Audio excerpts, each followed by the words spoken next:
ఒక బీజేపీ ఉందంటే దాదాపుగా 7,000 కోట్ల రూపాయల విరాళాలు తీసుకుంటారు పార్టీ. కాంగ్రెస్ పార్టీ ఇప్పుడు అధికారంలో లేదు కాబట్టి వాళ్ళకన్నా తక్కువ 1,600 కోట్లు. అలానే బీఆర్ఎస్ ఒక చిన్న రీజనల్ పార్టీ, ఒక చిన్న రాష్ట్రం, అసలు పాలించిందే 10 సంవత్సరాలు.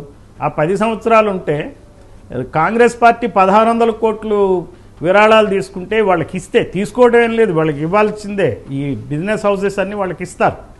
ఆ ఇచ్చిన నేపథ్యంలో బీఆర్ఎస్కి 1,400 కోట్లు వసూలు చేయటం జరిగింది. అలాగే వైఎస్ఆర్సీపీ మనకున్న సమాచారం మేరకు ఒక 300 పైగా కోట్లు, అలానే టీడీపీ 200 కోట్లు, ఇట్లా క్యాష్ రోలు, అఫీషియల్ క్యాష్, అనఫీషియల్ క్యాష్ కూడా ఈ పార్టీల నిర్వహణలో ఉందంటే అసలు మామూలు వ్యక్తులు రాజకీయాలు ఎలా చేస్తారో మీరు ఆలోచించండి.